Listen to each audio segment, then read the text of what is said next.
Hi everyone, this week's video is all about which types of banana plants I grow in my new garden here on the Isle of Wight, and whether I protect them, and if so how do I go about that. Also about summer care, including watering and feeding. So I have about 11 different types of banana, and I've overwintered them outside with absolutely no protection whatsoever. I wanted to give them a real good trial. I realised that I may lose some, but I wanted to really make the most of the microclimate here on the Isle of Wight, which is just one of the sunniest and mildest parts of the UK, to see which really would put up with a UK winter, relatively frost free, although I do have a few frosts here in the winter. Obviously many have actually really thrived, but I have lost one or two, and I'll go about showing you which ones have done well and which ones I have lost. So first of all is Musella lasiocarpa, or the lotus banana. This is one of the smallest bananas, and it has a yellow flower.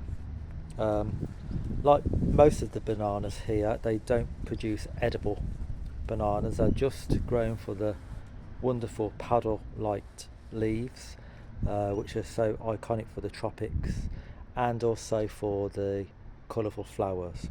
Although one or two will provide fruit, hopefully, which will be edible, and I'll come on to that later in the video. So yeah, this is the lotus banana with yellow flowers.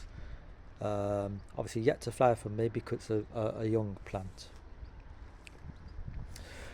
The next banana that I'm showing you here is a rare banana, and this is an Enset or Enseti, and this one is Haniba, which is really quite expensive to buy. I did buy this several years ago from Yorkshire Chris, and you may have seen his wonderful YouTube channel, and this amazing specimen has actually amazingly overwintered outside with no protection. But of course I must stress that this is on the Isle of Wight, the most southerly part of the UK, and this is against a south facing wall. But even then I'm absolutely amazed that's overwintered, and in early May it's sent up 2 leaves already. That will get big in time, and I'll probably have to move it into the wider border in the future. The next banana, even though it's next to it, unfortunately has not come back yet. Some of these bananas that have died may surprise and come back from the rootstock, but obviously I'll leave them a bit longer to see. And this unfortunately is a banana I grew from seed several years ago, and you may have seen that on my YouTube channel when I used to live in Birmingham. And this is Musa sycamensis cross Musa paradisiaca. So paradisiaca is quite a tender banana, whereas sycamensis is a hardier type. But as you can see, this has been lost, I think, unless it surprised me in a few weeks' time. Next to that is Musa chimichampa, and that's an edible banana, providing quite sweet fruit but with quite big seeds in it. And at first looks it looks pretty dead, but if I look at the base here, there is a little bit of life at the very base, so I'm going to keep that obviously for a bit longer to see whether it does grow back.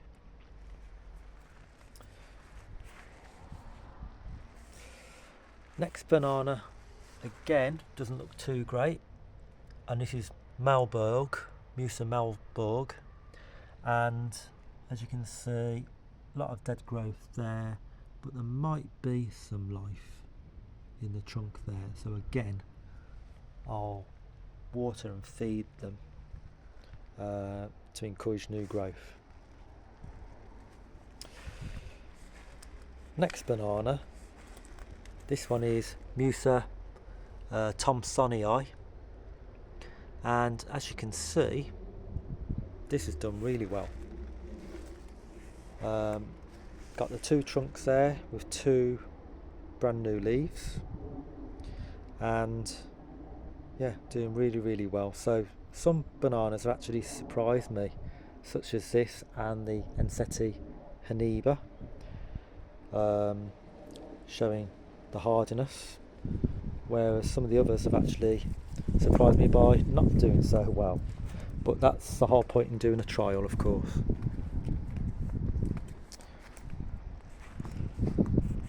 Next banana,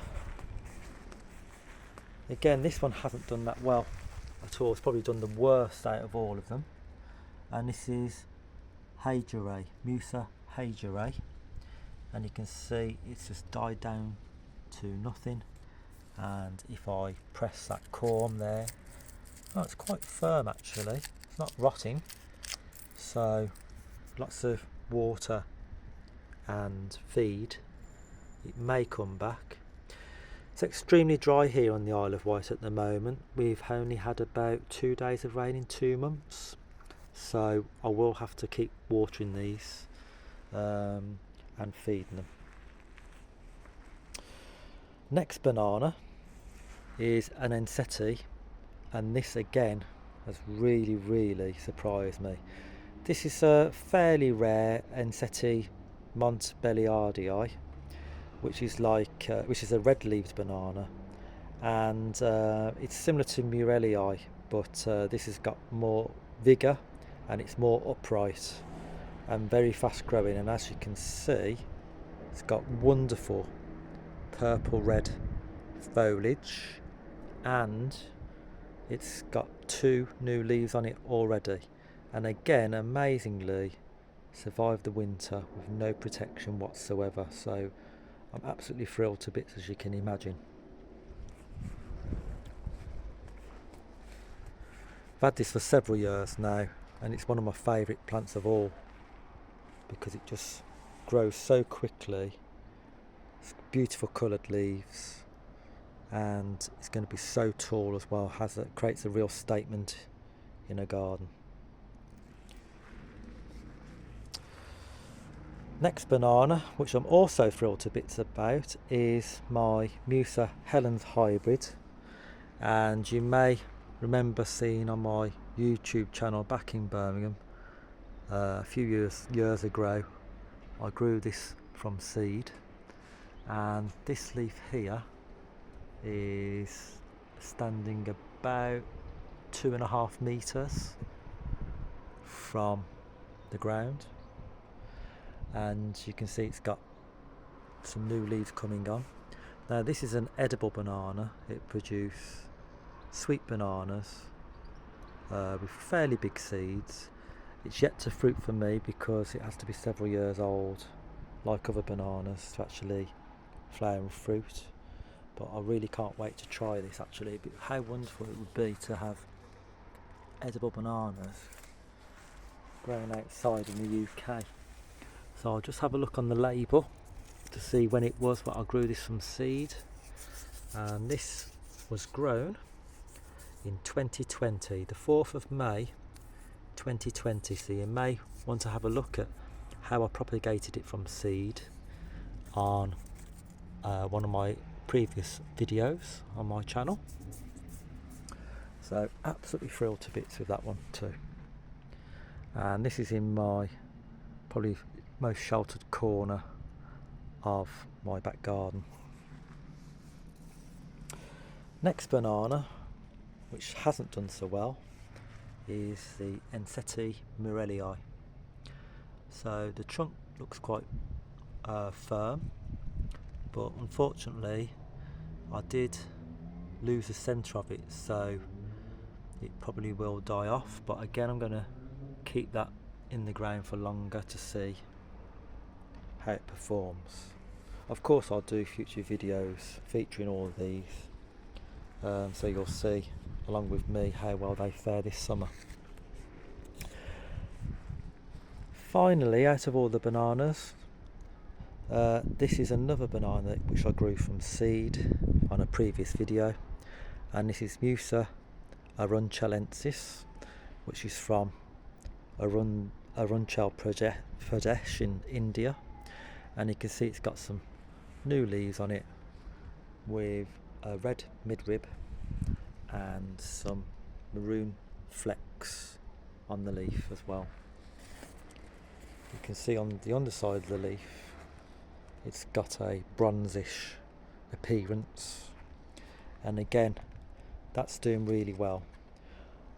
I did lose the main trunk of this and cut it back in the winter, but the other two did survive, and again hopefully that will produce some fairly edible bananas too. So obviously in the summertime I do water these at least once a week, and these have all been outside for 1 year now or thereabouts, and I give them a good soak using rainwater collected in my water butt. I also feed them every fortnight with a high nitrogen feed, so I'll just show you which one I use. So this is a fertiliser that I use to feed all of my bananas with every 2 weeks, and as you will see it's a lawn food which is high in nitrogen, which is great for lots of stem and leaf growth, which of course is what you're mainly growing the bananas for initially, to get lots of healthy quick green growth. If I turn that round, it will actually show you the NPK ratio, so the nitrogen, phosphate and potassium quantities, and you'll notice the first one, nitrogen, is really high. It's 36, which means it's full of lots of nitrogen. You may recall quite a few years back now I did do a video on fertilisers and NPK, so you might want to check out that video too. Always go by the recommendations of how much fertiliser you mix with water. So this is a soluble feed, so always go by the packet, never put more on than what they recommend, because it might actually harm your plants. But with this here it says mix one large 15 milliliter level spoonful of Miracle Grow evergreen waterable soluble lawn food into an average size 4.5 litre or 1 gallon watering can. I've actually got a 2 gallon watering can, so I actually put 2 spoons of this in there, and I thoroughly wet the roots. Try to avoid the foliage, because if you get it on the foliage it could burn. But yeah, I thoroughly soak the root system every fortnight. It's best to apply this from April to September when the plants are in growth, and never ever apply it in the winter time, of course, when the plants are not growing. It's not good for them and not needed during the winter. So I hope you've enjoyed this video. You can see that out of my 11 different types of banana plants, 5 have not done so well, but 6 have, and that's with no protection at all over the winter months here on the Isle of Wight. Obviously in future videos I'll show you how they're performing with regular feeding and watering, and I really hope that you've enjoyed looking at the different types and have inspired you to grow more bananas in your own garden at home. So thanks for watching, and hope to see you soon. Cheers for now, bye.